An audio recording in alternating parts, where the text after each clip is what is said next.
For the first time in history, a former U.S. president faces a criminal case. Donald Trump indicted in New York yesterday on charges involving alleged hush money payments made during the 2016 presidential campaign. The grand jury's been meeting for months looking into payments made to adult film actress Stormy Daniels. Now, this marks the first time that Trump will be held accountable for his actions legally. He was also the only president to be impeached twice. This indictment comes for actions before his presidency, but Trump also under investigation in Georgia and in Washington, D.C. for attempts to overturn the election and hoarding FBI documents after he left office. Of course, Trump running for president once again and could very well be the Republican nominee. Joining us now, University of Washington political science professor James Long to break down what this means for Trump's political future. Great to have you with us this morning.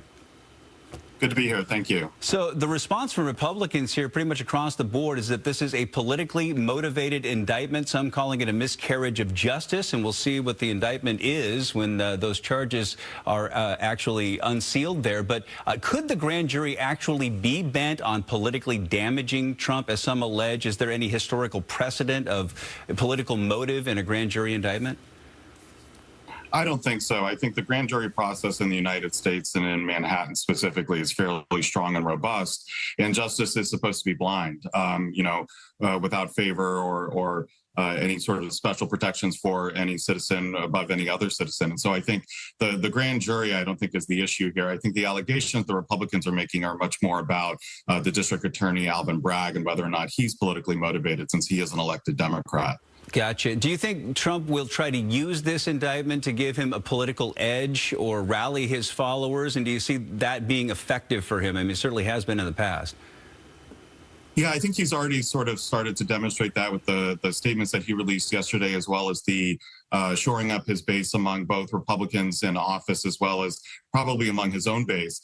I think, a person facing this serious level of charges who does want to have a political future by running for office again, it sort of seems like he has to try to make use of this and see if he can politicize it in such a way that's beneficial to him. Whether or not it will work or be successful, I think remains to be seen. I think short term, it probably will help him to raise money and kind of rally his base, perhaps even getting some of his followers to sort of demonstrate or protest in various areas. But as to whether or not it helps him longer term win the Republican nomination, I think it's just way too early to tell. So Trump can still run for president. He can still be elected, even if he is convicted here. But how do you see this playing out for him politically?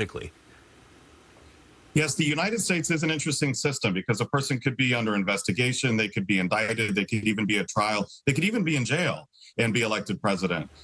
So the United States is somewhat unique in that regard, although we've never had a president who governed from jail.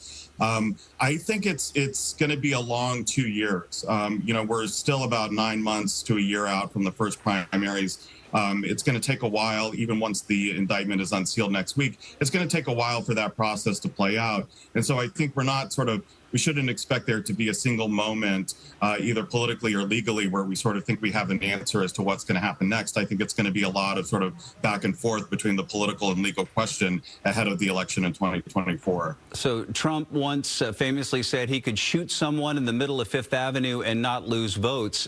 He could still face charges for attempts to undermine the election in Georgia, mishandling of FBI documents. Now, if those cases result in indictments, I mean, how much damage could that do to his standings within his base?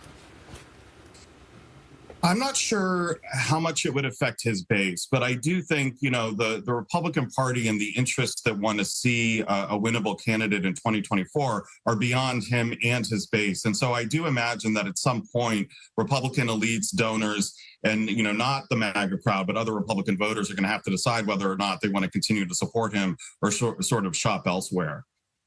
UW political science professor James Long, thanks for joining us this morning. We appreciate it.